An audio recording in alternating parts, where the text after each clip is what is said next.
going. Seniors, I am going to buy appetizers. Anybody wants to join us at the basement of the Irish pub, which is what Irish Embassy. We'll see what time we finish. Also, please don't leave right after the talk. We'd like to get a group photo of the seniors before you vaporize. Right. Okay. So, right. Okay. I do have a clicker. Make sure you don't. All right. Wait.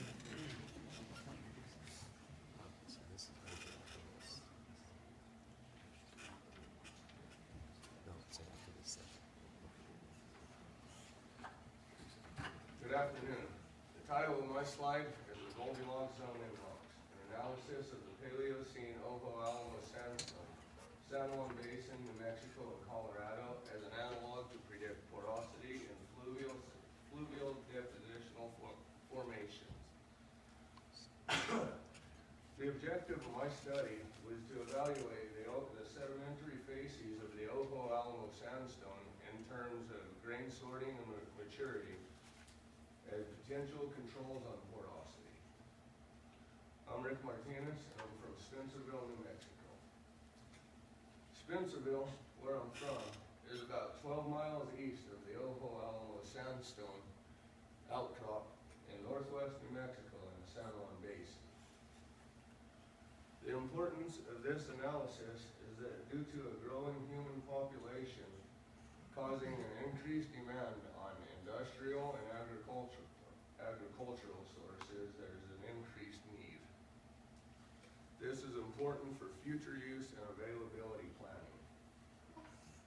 Of the 10 major aquifers in the San Juan Basin, the Ojo Alamo sandstone is the only one acceptable for human or agricultural use, being less than 5,000 parts per million in total dissolved solids. This aquifer has been used as a primary drinking water aquifer for the town of Cuba. My primary field areas where I was able to verify literature were near Farmington at Chokecherry Canyon and south at the Bisti de Nazin Wilderness area north of Crown Point, New Mexico.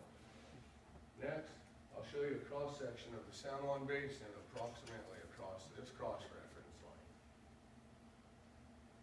The Ojo Alamo sandstone is positioned stratigraphically between the Kirtland Shale and the Nacimiento Formation.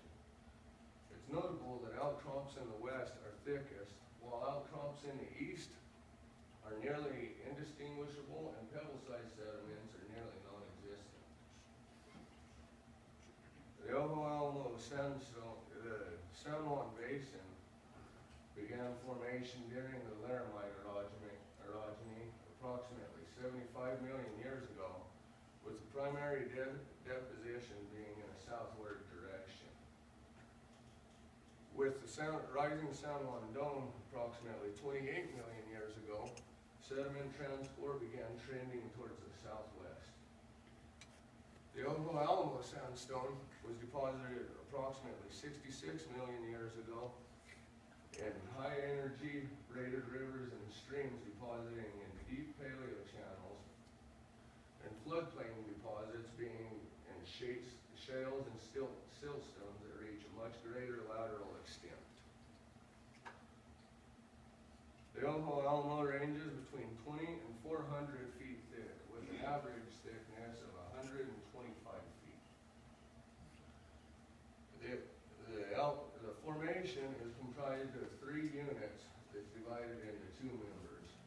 The upper Cambito member is a lead-forming conglomeratic arcosic sandstone with classes of chert, jasper, and abundant silicified wood, with silica cement tightly bonding all of these classes together.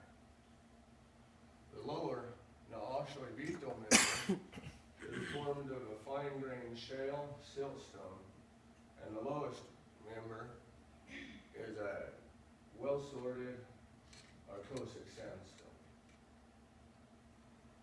Chokecherry Canyon, where I was first able to verify literature, has an enormous range in grain sorting and grain sizes. But abundant trough bedding indicates the high energy environment of braided rivers and streams. Southward is a Biscay Denazin wilderness area.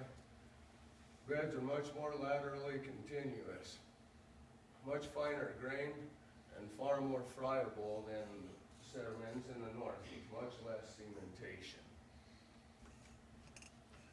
The Ojo Alamo sandstone is deposited in a range between two distinct sand body geometries.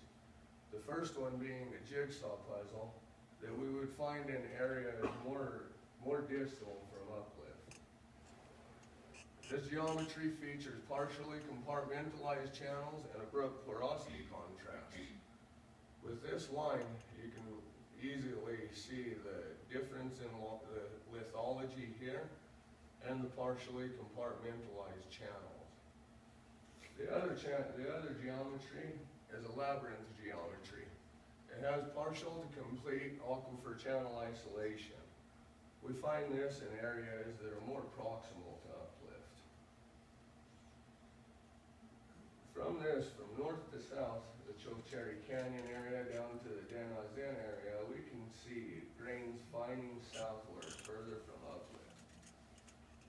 In the north, grains are far too immature.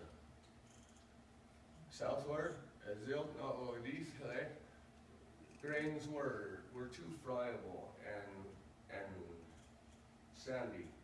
The wells collapsed before they were able to be completed.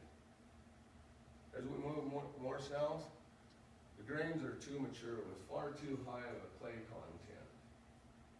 On the east, the beds are not laterally continuous enough and dip far too steeply to contain aquifers. This brings me to my conclusion. The area that we as geologists term the Goldilocks zone, where optimal grain sorting will produce the most desirable porosity values, will be in areas of the thickest paleo deposits with the most laterally continuous beds and locations medial to uplift. This concludes my talk. I'd like to thank my advisor, Dr. Gary Giannini.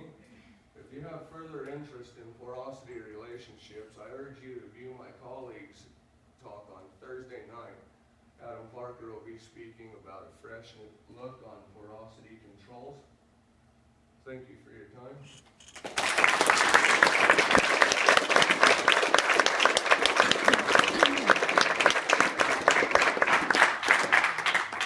Questions for Rick?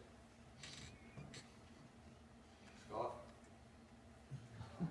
How pure is that water treated drinks? How pure is it? Yeah. I realize that less than 5,000 parts per million is a very loose number. What I've actually read is between around 300 and 600 parts per million. Wow. Cody? So, on the Denazin, I know that the beds are obviously there's a lot of stuff going on and they're not extremely continuous. So, I was kind of just wondering, was it really tedious kind of going out there taking measurements? Did you just use, meter sticks, tape measures, and ground compass? And, what kind of things did you use in the field to measure these beds? A green pin. Okay, yeah, totally, yeah. And the hand lens. I went out there and unfortunately my field pack was locked in my other truck, but I had an awesome green pin that I could measure later. Yeah, that's what I used for my scales. Any other questions? Thank you. Have a good